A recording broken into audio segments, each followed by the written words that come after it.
All Hit Radio.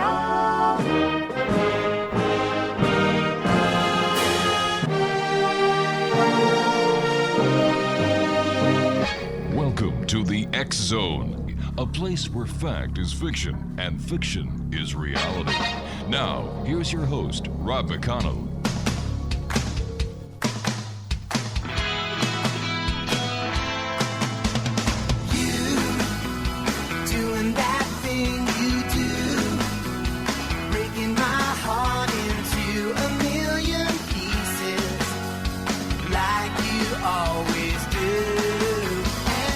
And welcome back to the X Zone, everyone. I am Rob McConnell, and for the next 2 hours, I am your host and your guide as together we will cross this time-space continuum to a place that I call the X Zone. It's a place where people dare to believe and dare to be heard. It's a place where fact is fiction and fiction is reality. And the X Zone comes to you Monday through Friday from 10 p.m. Eastern until midnight. Monday through Friday, right here on your hometown radio, Classic 1220, and streamed around the world on classic1220.ca. If you'd like to send me an email, my email address is xzone@classic1220.ca, and I always enjoy getting emails from you, no matter where you are, especially the people who've been with us listening to the show over the past 34 years. That's how long we've been on air, and it's because of you, the members of the X Zone Nation, that we keep growing and growing and growing. My first guest tonight, X Zone Nation, is Matthew Alper. And ever since Matthew was a young child, when he first realized he was going to die, Matthew Alper set himself upon a life quest to ascertain whether or not there exists a spiritual reality, a God. Was he merely flesh and bone or something more? Something that perhaps transcended his purely physical being? After receiving a Bachelor of Arts in Philosophy, Matthew continued his unconventional journey working as everything from a photographer's assistant in New York City, an electrician in England, a fifth grade and high school history teacher in Brooklyn, a truck smuggler in Central Africa. We'll have to talk to him about that one. And a screenwriter in Germany, all the while independently studying the breadth of the life sciences from genetics, biology, anthropology, behavioral neuroscience, and more. Joining me now is Matthew Alper, and his website is www.godpark.com. And Matthew, welcome back to the X Zone. Great having you with us again. A pleasure to be back. For the listeners who may not have heard you the last time you were with us, tell them more about yourself and this quest that you've been on to find God or establish what God is, or the God part of the brain. Mm-hmm.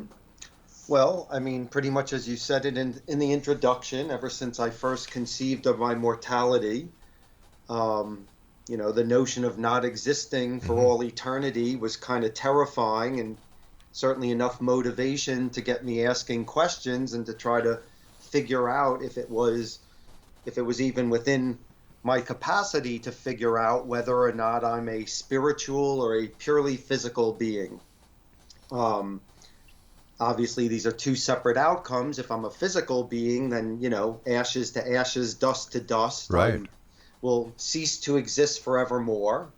And if there's something greater going on, if there's some transcendental quality in human beings or all living things, perhaps, then there's the chance that even though my physical body will perish, that some spiritual component will persevere for all eternity, what we usually refer to as a soul. Yes. So that, before I kind of figured, do I want to be a doctor or a lawyer or anything else for that matter, I want to know the bigger picture. Like, am I here for all eternity, or do I only have another 60, 70 years to figure this stuff out? So yeah, I again, just as you said in the intro, I put myself on a quest to study as much science as I could, from the physical sciences, from cosmology and astrophysics, to the life sciences, to see if somewhere hidden away, whether there was a clue looking out into the telescopes or somewhere in a microscope, that perhaps somewhere there was some evidence to suggest that we were one way or the other. And after many years of researching these things, to my and probably many of your listeners' dismay, I came to the conclusion that we are purely physical beings, that there is no soul, there is no transcendental quality in the universe. In your intro, you talk about those who dare to believe. Well, now you've got someone on who dared not to. And then I came out with the God part of the brain when I came up with a physical explanation, or as the subtitle of the book says, a scientific interpretation of human spirituality. I decided that I had stumbled upon something that I thought was potent enough that I should write a book on it. And now apparently there's a field of science called neurotheology, which deals with the sort of neurophysiological underpinnings of religiosity and spiritual belief, that has become a discipline in a field of science, which is stuff that I will discuss as we get into the conversation. But to answer your first question, yes, that's what set me on this quest. So am I to understand that you believe, based on your many years of studying around the world, that we're born, we are born, we die, that's it?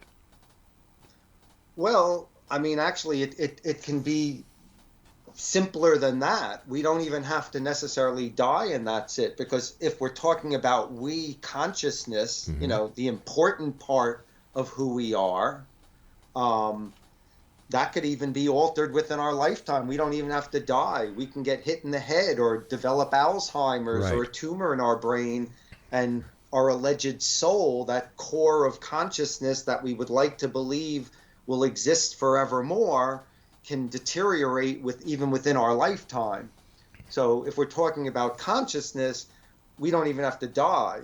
Now, if we're talking about like life, a life force of breathing air, yes, that part is there's living and dying, and I'm suggesting that that's all there is to it. And on top of that, there's no rhyme or reason for it either. There's no ultimate meaning in the universe, that we're just basically accidents in time and space, sort of here today, gone forevermore.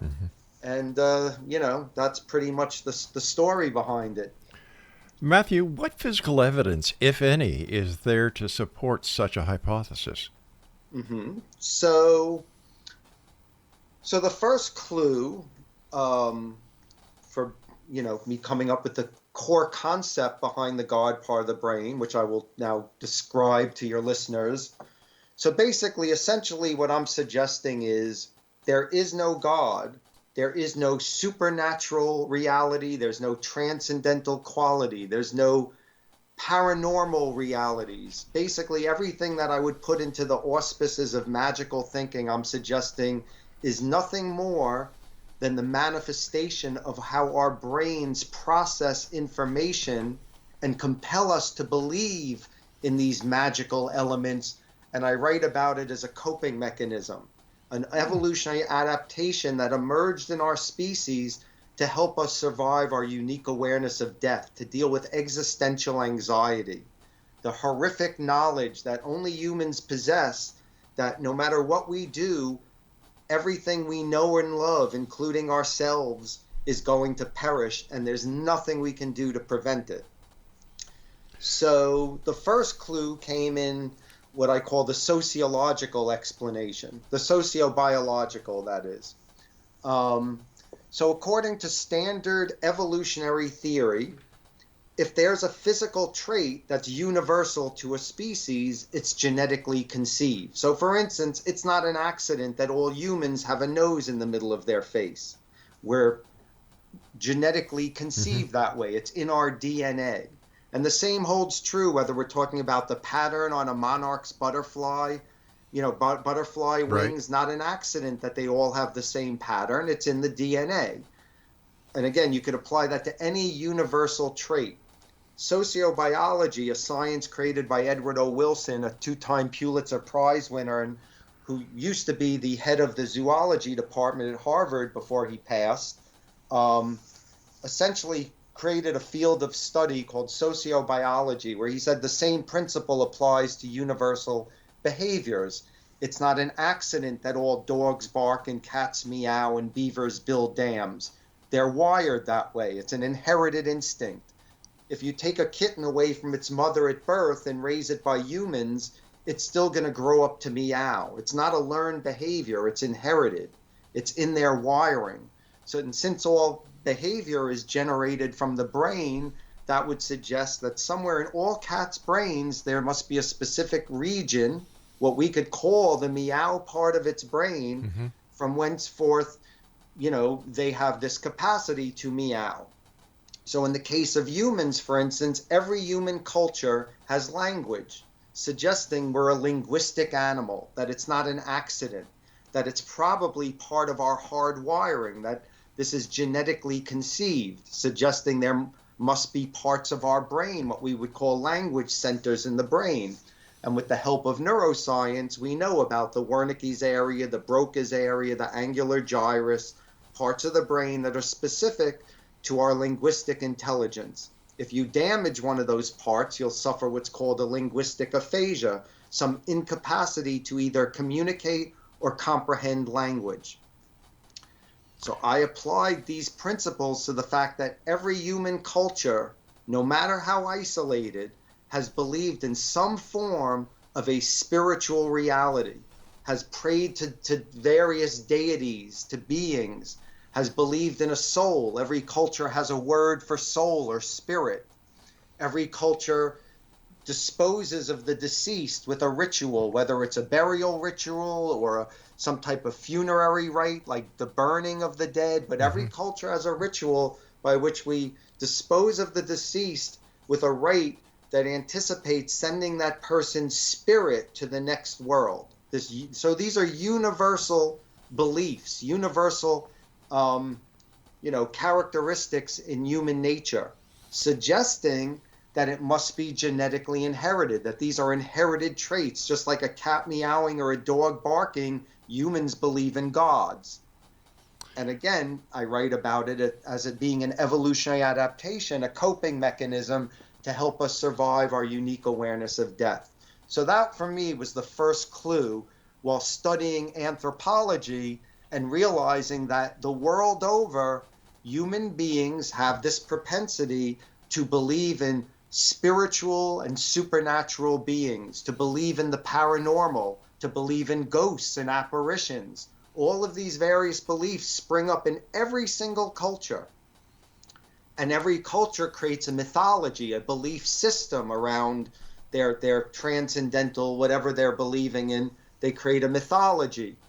And they give it structure, they give it a story, which is why every culture has a religion. All right. It also makes sense for the same reason that every culture, even though we all communicate through language, every culture creates its own language. Matthew, I'm going to have to take every culture creates its own religion. I'm going to have to take my first break here. Please stand by. Explanation. Our guest this hour is Matthew Alper, and he's the author of The God Part of the Brain, a scientific interpretation of human spirituality. Godpart.com is the website, and we'll both be back on the other side of this very short message as we continue searching for answers, demanding the truth here in the X Zone from our broadcast center and studios in St. Catharines, Ontario, Canada, on your hometown radio, Classic 1220, and streamed worldwide on classic1220.ca.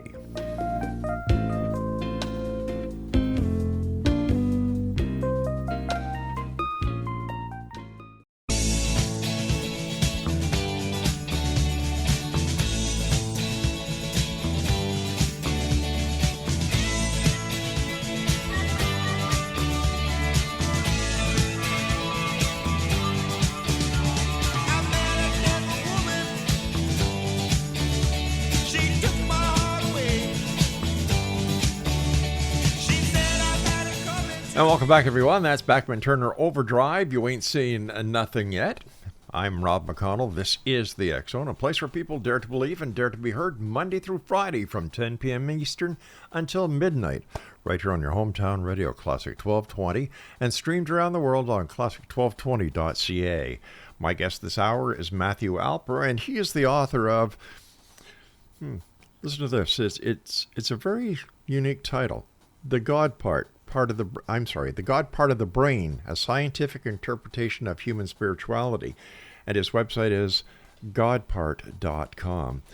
So would it be fair to say that the rituals that we have now and we've had throughout history are a way of us trying to make sense of a world that we knew way back when very little about, and we were trying to make some semblance of it as it related to our mortality, birth to death?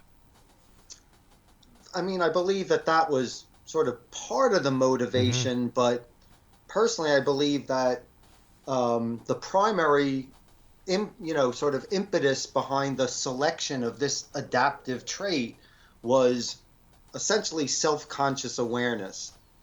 What distinguishes human beings over the other species, we're all animals, but What distinguishes us is we possess self-conscious awareness. And through self-conscious awareness, we've transformed this planet. We became the most powerful species on Earth, because for the first time, an animal could say, I exist, I am. So for instance, if it gets cold, I can say, I am cold. And I can do something about it. I possess self-conscious awareness. Within an hour, I can sew myself a coat of fur.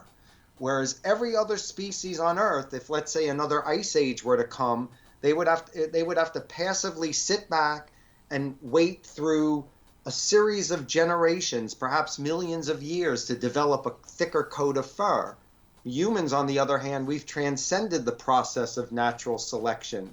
We don't have to wait for the environment to force us to change. We can look into the sky and say, look at those birds. It would be really cool if we could fly too. So we build ourselves wings. So we now can change our environments. We don't wait for the environment to change us. We change the environment to suit ourselves.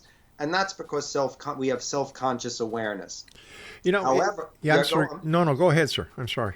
Well, I was going to say, on the flip side, by being aware that we exist, we became the first animal to also be aware that one day we won't. We were the first animal to become aware of our own mortalities, of inevitable death.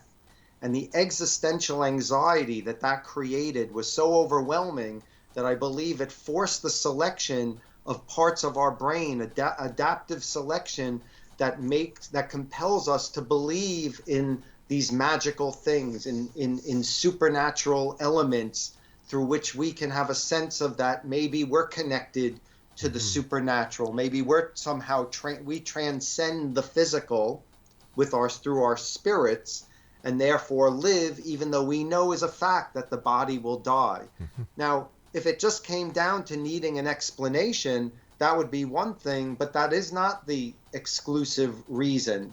I believe it's in our wiring. We're biologically wired, neurophysiologically hardwired with these beliefs.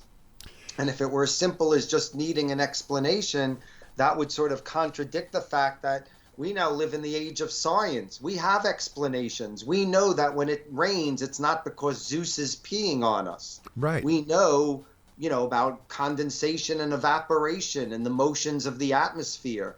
We know all of these things, and yet the world over, humans believe in magical things. It has not in any way curbed our capacity and our tendency to believe in gods, religions, ghosts, any form of magic, probably most of the topics you cover on an average evening. So again, that was the sociobiological, the fact that it's so universal was the first clue. Then I went digging into, well, what has science uncovered in regard to the brain? What do they know? And slowly in the last 25 years, they've been starting to put together by basically putting people in various forms of, MRIs, right, PET scans, CAT scans, measuring brain activity. while we're having religious experiences, while we're meditating and praying. They're starting to study why certain cultures have used various plants to induce a religious experience. What's the chemistry behind it? Because if we're having these, you know, these religious experiences and visions through ingesting plants, well, we know plants are not a spiritual entity, they're purely physical. So it must be the chemistry in the plant affecting the brain and therefore affecting perception. So these are perceptual realities as opposed to actual realities. And that's kind of the gist of what I'm saying in the God part of the brain, that all of these beliefs that we share, beliefs in everything from ghosts to gods to superstition, you know, you could keep going on. Everything Sure. that fits under the auspices of supernatural, paranormal, religiosity, transcendental, basically, again, magic. All of these things are just perceptual realities because our brains are wired in such a way that we will twist reality to give it sort of like a magical flair because it makes us feel better to believe that there's magic in the world, to believe that when we die, we'll exist as some type of a ghost, some type of a, you know, paranormal entity, because it's much better.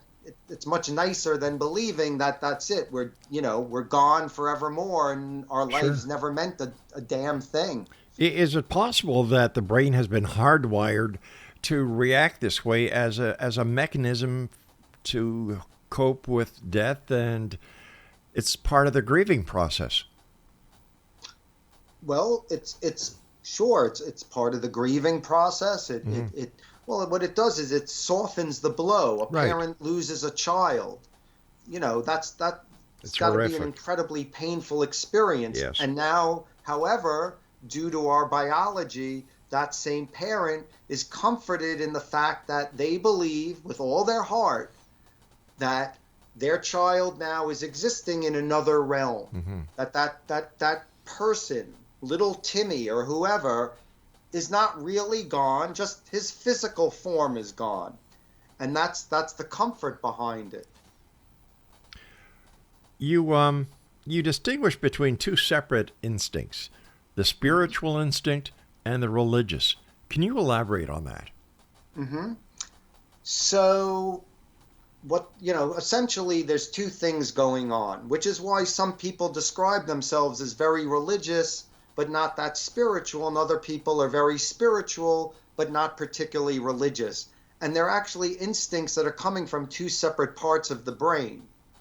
So for instance, if we meditate or pray, if we have what people will call a spiritual experience, that feeling of tranquility, serenity, bliss, a feeling of what's often described as cosmic or God consciousness, a feeling of being connected to the whole, of losing our normal ego boundaries, of a loss of normal sense of time and space sort of dissolve. That all fits under a descriptor of the spiritual experience. Every culture from around the world uses those same characteristics to describe a spiritual experience. And what they found through these various scans they've been doing, so for instance, if you meditate or pray, your brain's amygdala gets a decreased blood flow. The amygdala is where fear and anxiety is generated. So if you pray, your normal fears are dissipated. It's going to be replaced by a feeling of serenity, tranquility, bliss. This is part of the spiritual experience. It's a sensory experience. It's something we feel. And it's connected with very distinct parts, regions in our brain. A few different parts get a decreased blood flow. The parietal lobe, where spatial and temporal consciousness is generated, gets a decreased blood flow. So our normal sense of time and space sort of gets fuzzy. We feel like we're part of a whole. We feel like what's described as a God consciousness.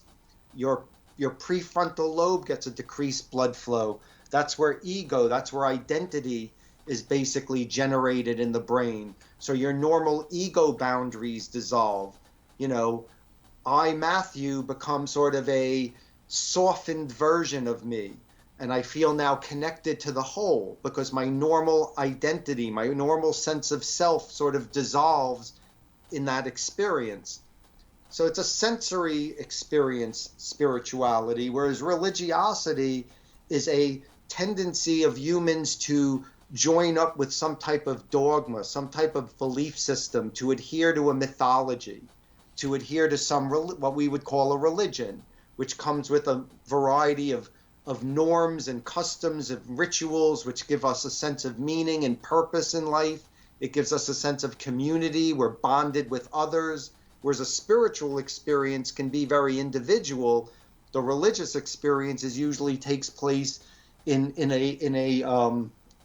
some type of structure, Yes, where people gather, be it a church or a synagogue or a mosque, etc. So it's a communal thing. So what they found was, particularly a guy, Dr. Ramachandran, he's a neuroscientist, and he was doing studies on basically on epilepsy, and in particular people who suffered from a type of epilepsy called temporal lobe epilepsy, which develops in their temporal lobe. And he found that amongst these particular types of epileptics, amongst temporal lobe epileptics, they tend to be very religious. They have a much higher percentage of being, hyper-religious people. And during their seizures, they describe having a distinct, very intense religious experience. And what he found was that basically religiosity is generated from the temporal lobe, this sense of belonging to a religion, of tying it to customs and rituals, to the extent that whereas like flashing lights can trigger some people's seizures depending on which part of the brain their seizures generate from, temporal lobe epileptics, if you show them religious symbols even, or start reading passages from their Bible, that can trigger a seizure. So what they're finding is religiosity, which again is distinct from spirituality, which is why particularly today a lot of people say, well, I'm very spiritual, but I'm not at all religious. They've kind of given up on the old world religions. They don't want to be associated with those because they feel like a lot of those, the dogma is antiquated and backwards thinking, whether it's misogynistic or homophobic or any number of things that most basic religions adhere to. So a lot of people like to think of themselves as spiritual, feeling more of a sense of being connected with the whole of the universe as opposed to any one particular mythology. So that's why I distinguish the two. And it also goes in keeping with the fact that scientists are finding that these two different instincts are generated from different parts of our brain. All right, stand by, please, Matthew. You and I have to take our break at the bottom of the hour. Exonation, our guest this hour is Matthew Alper. He is the author of The God Part of the Brain, a Scientific Interpretation of Human Spirituality. And his website is godpart.com. This is the X Zone. I'm Rob McConnell, and Matthew and I will return on the other side of this very short break as we continue here in the X Zone from our broadcast center and studios in St. Catharines, Ontario, Canada, on our hometown radio, Classic 1220, and streamed around the world on classic1220.ca. Don't forget, if you'd like to send me an email, xzone@classic1220.ca.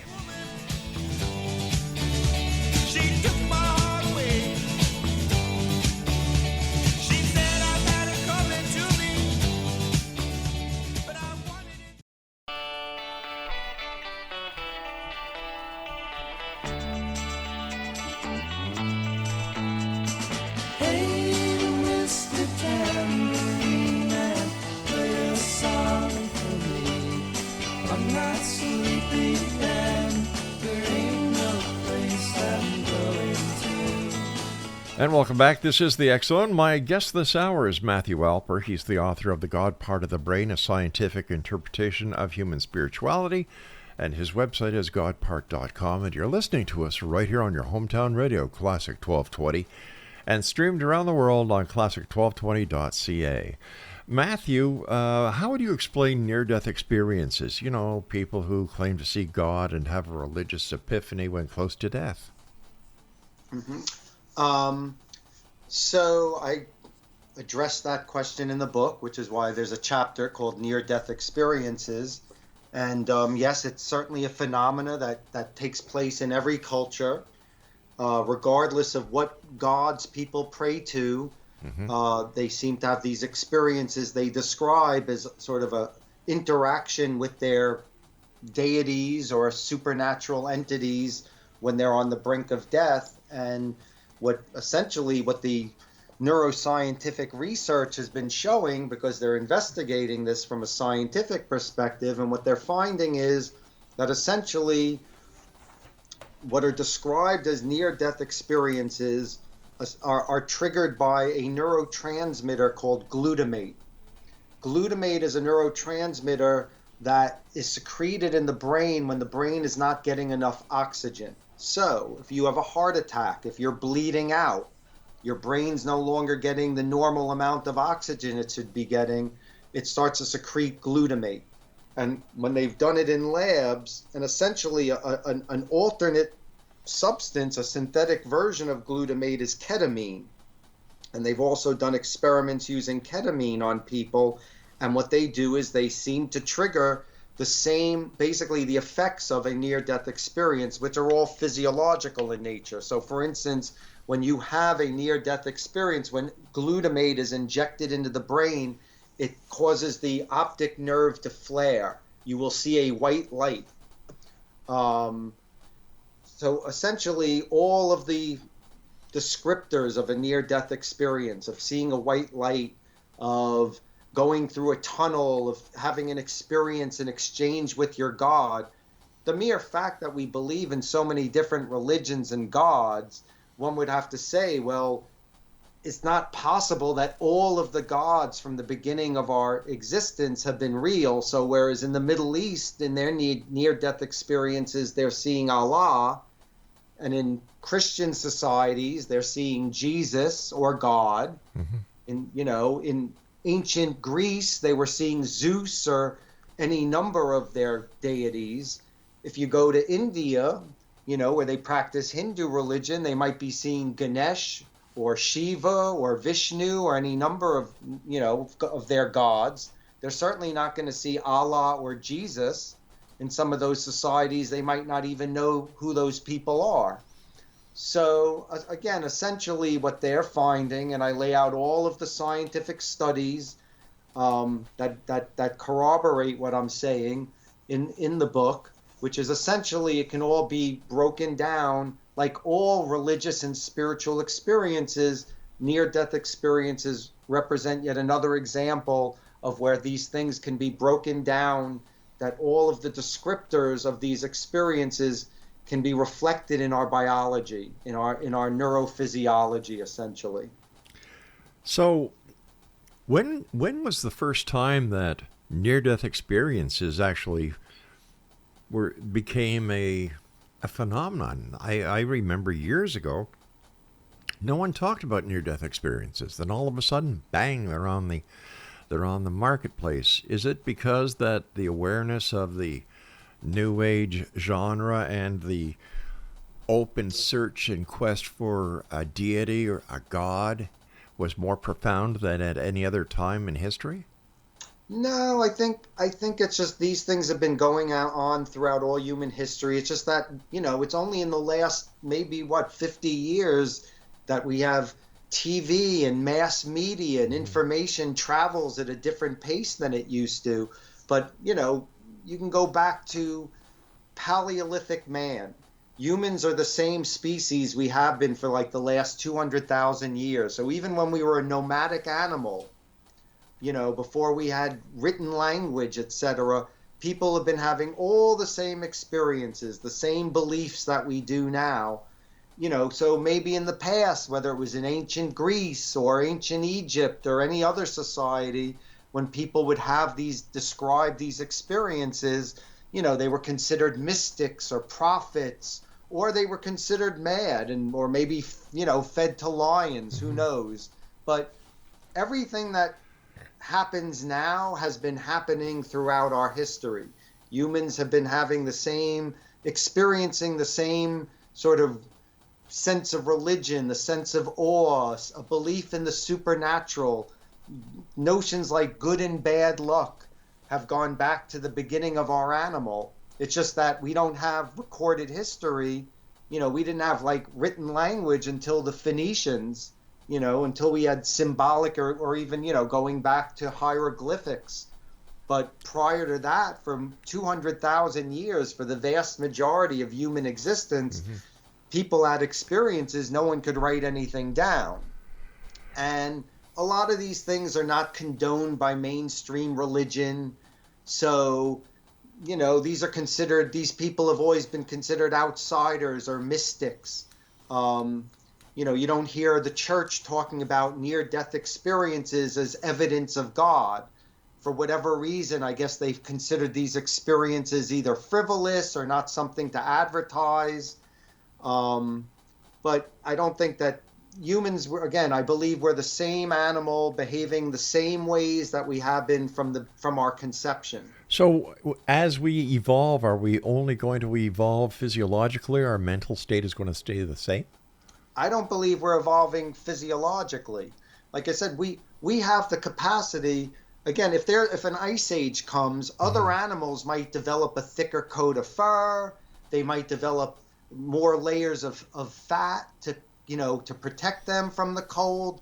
Humans will now basically change our environment before the environment will change us. Like if I think about when I was a kid and I would read, see these like science fiction comics of man in the future with a big veiny head, to store all of that knowledge we were going to have, and that, our craniums were going to grow in keeping with the giant brain we were going to have. None of that's going to ever happen. That giant brain's called a computer. We put it in technology. So the brain doesn't have to grow one iota, and it won't. So I don't believe there's any because I believe mental states are the consequence of physiology, essentially our brain. All right, but if we look in the past and we look at Neanderthal and how we've evolved from the Neanderthal species to the humanoid that we are today. We didn't evolve from Neanderthal. We evolved from, Australopithecus, Ramapithecus. There's the whole lineage of hominids, but we lived alongside Neanderthal. Neanderthal was a subspecies that we lived at the same time as, and basically we wiped them out because we were a little bit smarter. So we basically sort of murdered and raped their way out of existence. Some of us, because there was some mixed mating going on, some humans even have a little bit of Neanderthal genetics in them, but we didn't evolve from them. We evolved from earlier species, like I forget, like the direct progenitors, but there's like, what they call Peking man. Right. Okay, but we didn't look the same back then as we look today. We've looked the same for the last 200,000 years. We have not changed. If they dig up preserved in ice, not a Neanderthal but another human, they can.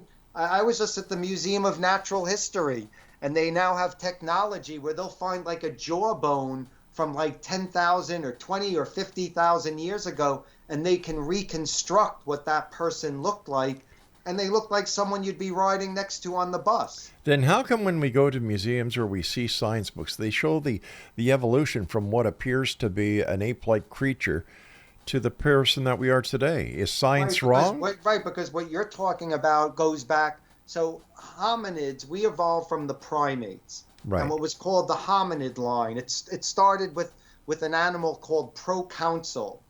And proconsul was like a monkey-ish like creature. And it took about 12 million years of going through about who knows how many, 50, 1,000 varieties of generations of species that went from starting to stand upright to losing its hair to the brain growing to the jaw growing, changing so that it can construct language. So yes, we've gone through, but that you're talking about hominid evolution.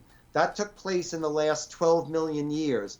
Once Homo sapien evolved and has been around, and they project for about approximately 200,000 years.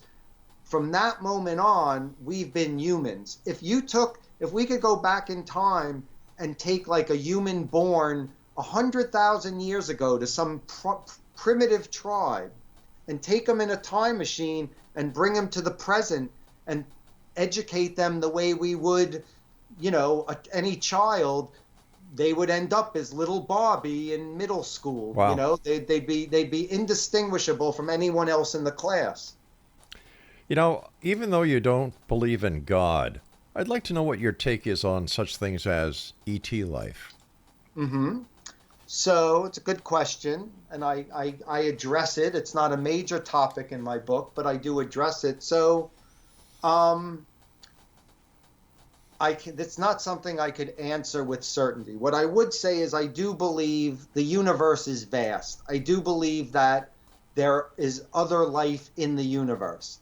But again, the universe is vast. So do I believe we will ever have contact with that life? That's another question. So if we were to take the closest star to our sun, basically it's Alpha Centauri. Alpha Centauri is 4.2 light years away, I believe, which translates to about 40 trillion miles. And that's the closest star. And we actually have pretty good images of Alpha Centauri. And Alpha Centauri shows that solar system, the little pebbles that revolve around the two stars of Alpha Centauri show no signs of life. And we're talking about the closest star is like 40 trillion miles away. Even if they had some spaceship that went like 1,000 times faster than anything we could create, it would still take like 10,000 years to travel from Alpha Centauri to Earth. So it would, they'd have to commit like hundreds of generations of some species just to get here. I highly doubt they're doing that just so that they can burn a circle in somebody's cornfield and then go home. Matthew, stand by. We've got to take a break here. And Exonation, our guest this hour is Matthew Alper. And if you'd like to get a copy of Matthew's book, which is entitled The God Part of the Brain, A Scientific Interpretation of Human Spirituality. Correct me if I'm wrong, Matthew, but your book is now available on Amazon.com? It's been available on Amazon for years, or BarnesandNoble.com, but I think Amazon is the easiest way to go. All right, thank you, and we'll be back on the other side of this break as we wrap up this hour here in the X Zone with yours truly, Rob McConnell, and my very special guest this hour, Matthew Alper. His website, godpart.com. Whatever you do, don't go away, because we'll be right back after this break. And you're listening to the X Zone, where? Right here on Classic 1220, your hometown radio, www.classic1220.ca. I'm not sleeping and there ain't no place I'm going to. Hey, Mr. Tambourine.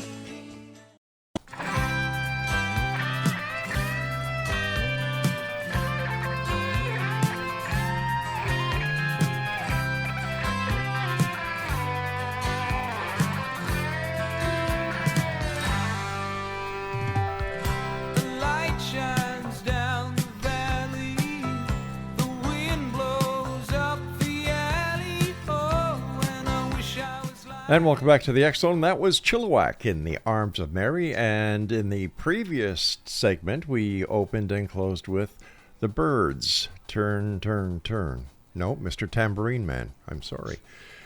Matthew Alper is my very special guest, godpart.com, and he's the author of a very fascinating book. And if you're enjoying this hour as much as I am, go to Amazon.com and pick up yourself a copy of The God Part of the Brain, A Scientific Interpretation of Human Spirituality.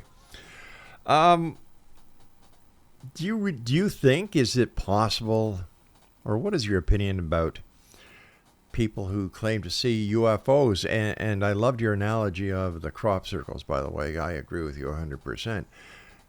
UFOs, alien existence, is this all part of the new God particle that we're seeing, and that people have transcended from the God of Mount Sinai now to the UFOs that are being seen by people? So, what I suggest in the book is, believing in a God, gods, etc., basically spiritual beings, is just one part of this very complex part of human nature and human cognition, but that it encompasses all forms of, again, what I refer to as magical thinking. Right. So humans, it's not like these things are being replaced. We've always had a multiplicity of beliefs. So cultures that might have believed in Zeus or Odin in the past were also very superstitious, let's say. Every culture has believed in good luck and bad luck, for instance. Every culture has believed in ghosts. So I believe that there are sort of these peripheral beliefs, these peripheral forms of magical thinking, such as beliefs in extraterrestrials. As a matter of fact, extraterrestrials play a big role in a lot of the world's religions. In Mormonism, they believe in these gods who live on planet Colon, so they kind of incorporate this sort of interplanetary reality with their gods. Like other gods live in Olympus or sort of supernatural realms. In some religions, they actually live on planets, which is pretty interesting. Scientology, for instance, is a mythology all based on, it's based on L. Ron Hubbard's, kind of cockamamie pulp fiction stories, but also deal with, characters that live on planets in galaxies far, far away, etc. So I think all of these things intertwine. They're just different versions of magical thinking that come into play. And one of them, indeed, is beliefs in extraterrestrials, and not just beliefs in extraterrestrials, because I believe that chances are, if we're just talking probability, chances are there is life. Is it intelligent like we are? Is it 10 times more intelligent than we are? All possibilities. Again, it comes down to, do I believe we've ever interacted with them? I think it's highly unlikely. And I don't think, a sighting of like a saucer-like thing flying over someone's home, people get drunk, people do methamphetamines, people do all sorts of stuff. They're prone to seeing things, lights refract off of things. Do I believe that these people they're like being brought up onto the mothership and being anally probed? I don't think so. As a matter of fact, this is kind of an amusing aside, but I've kind of speculated. I find it really kind of amusing that so many of these reports of people who were taken on these, alleged UFOs, I don't know why, but there's a very popular notion of the anal probe. And, again, this is kind of an out there theory, but I'll put it out there. All right. I believe that because there's so much repressed homosexuality on this planet in general, because of all the various worldviews and religions that were basically suppressed by, the notion of an anal probe, people waking up on their field, probably with a hangover the next morning, claiming that they were taken by a spaceship and anally probed, I'm likely to believe that these are people who maybe went out, got themselves wasted, had gay sex, and the only way their mind can sort of get around that notion of what they just did is to create some strange parallel reality that involves, complex things like being abducted by spaceships. That's because otherwise I don't understand the obsession with anal probes that seem to be a popular part of being recruited by these aliens. I don't know why suddenly they have a fascination with our anuses. There's a lot more going on in our brains, in our hearts, and all the other organs, and yet everyone's anally probed. That's my belief, that somehow that's like the manifestation of repressed homosexuality at work.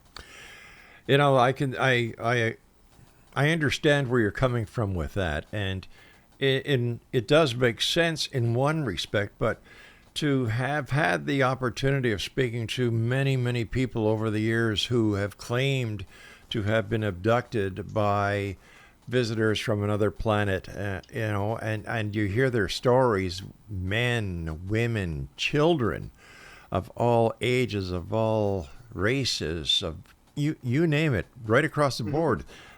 To think that all these people, including children, are reporting alien abductions and anal probing because of suppressed homosexual feelings, I find that kind of hard to believe. Right. Well, look, if you go to any society, you can look at men, women, and children are all claiming that they've, had exposure to, Jesus, the Mother Mary. Yeah. People have visions. People in ancient Rome, they saw Jupiter and Jove and Right. Gaia. I think that essentially wherever there's a belief, women, children, and all across the spectrum of humanity, we're capable of having these experiences, and we believe that they're as real as the hand in front of our face. At the same time, there's a lot of very sophisticated scientific equipment out there, and there's a whole world of scientific researchers, and I find it a little puzzling that it's just your average civilian that keeps having these encounters, whereas why isn't the scientific community? Now, I know there are people believe in the conspiracy stuff, like, well, the scientific community does know of these things, and that there are bunkers and hangars in Area 51, etc., where they're secretly keeping aliens. To me, that falls under the guise of conspiratorial belief, which also falls under the guise of sort of magical thinking. So, I believe that if these things were real, if they were being cited truly by enough people around the world, scientists would have gotten a glimmer by now, with all of their fancy equipment and radars and telescopes, etc. And that, just like I can go to college and in any school around the world, I can study biology, geology, physics. If these things were validated by enough scientists, I'd be able to go to any college and study ufology. Yes. But yet I can't study that in any school anywhere, because the entire scientific community around the globe has mutually consented that none of this is real. All right, let me ask you this, and we've got about 4 minutes before we have to say so long. What about the conspiracy theory that the United States never landed on the moon? Sure. I mean, again, there's conspiracy theories of all kind. As far as that one goes, I think that that's nonsense. I think that there's, again, I was just at the Museum of Natural History.